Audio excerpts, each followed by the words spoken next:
Hi, welcome to Film Stash. This isn't the news that I wanted to share with you guys today. I was scrolling through Instagram on February 20th, and the James Bond account that I followed, they posted something that it kind of upset me, to be honest with you. They made a big public statement stating that the current producers of the franchise, Michael Wilson and Barbara Broccoli, they would be taking a step back and give full creative control to Amazon. Pretty much from here on out, all the decisions creatively are going to be made by Amazon regarding the future of the Bond franchise. James Bond as we know him now is dead. It's going to be a new era moving forward, and I really don't like that. If I'm being honest with you, I really don't like that at all. This marks the end of a 63-year legacy that the Broccoli's had over the control of the Bond franchise. Let's rewind a bit further back, shall we? So May 17th, 2022, Amazon buys MGM Studios, and they paid quite a pretty penny for it. They paid $8.5 million for MGM. It was in the same vein as the Disney-Fox merger. In the changing landscape of streaming and constant content being thrown at our faces, they wanted the massive library. Seriously, it is a bunch of content. Fast forward to December, news has been making the rounds of Eon and Amazon coming head-to-head over Bond's future. Barbara Broccoli didn't trust Amazon and how they wanted to take Bond, but yet Amazon couldn't do anything unless they got Barbara Broccoli's permission. And so James Bond is now at a stalemate. Nothing can be done with it because nobody knows what to do. That is until when I recorded this. Amazon got their way. Now Amazon has full creative control moving forward. If you asked me 10 years ago what I thought of a deal like this, I honestly would have been pretty excited. Oh, this thing I like. We are now giving it the resources and the money from a major corporation. They'll just make the thing that I like even more awesome. That's great. Fast forward, I've seen it play out with Disney buying Star Wars and Disney buying Marvel, and then just kind of fumbling Marvel in the last couple years.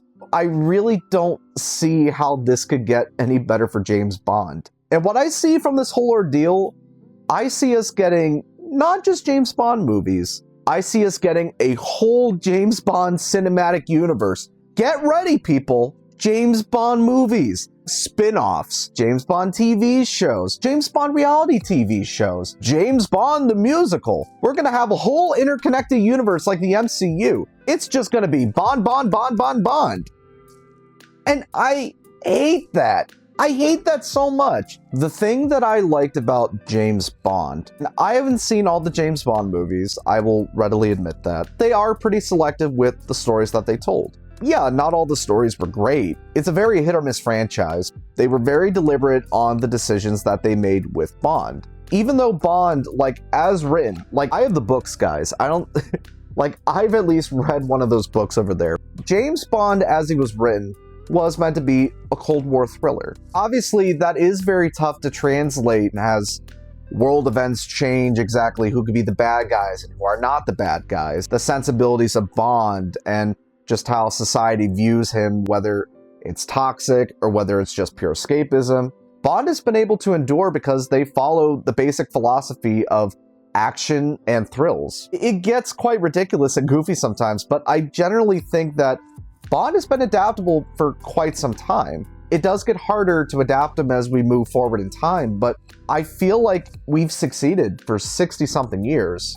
And I don't know how Amazon's going to take them. That magic of going to the movie theater and seeing those circles pop up on the screen, and then you get a movie, whether it's awesome, whether it sucks, I think they're going to overexpose Bond where it's just not going to be there anymore. I don't want to just see the writing on the wall. I do want to see a possibility that Amazon knows what they want to do with Bond. There could be a possibility that Amazon does have some pretty good ideas with them. I'm going to look at the positives here. I think Amazon, when it comes to their shows, they do have a grip on what audiences like today. They have hits like Invincible, The Boys, and depending on who you ask, they have Jack Reacher. I like Jack Reacher. They take what people like and they slightly tweak it so that the material doesn't feel as dated, yet the essence is still there. You could potentially do that with James Bond, but the problem is I don't want that to be a TV show.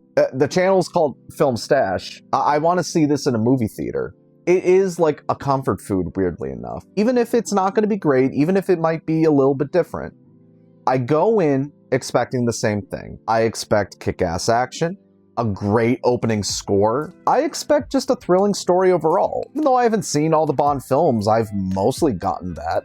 But now we enter a new era, and I just don't know what that's going to look like, or if it's just going to be something that I don't recognize and it kills it off. What do you guys think about this whole situation? Are you even fans of James Bond in the first place? Let me know below what your favorite James Bond movie and James Bond is. I'd love to hear what you guys have to say about it. Before you go, don't forget to like, share, and subscribe. Any help with this channel or with this video will be greatly, greatly appreciated. That's all the time we have for today here on Film Stash. If you excuse me, I'm gonna get a drink.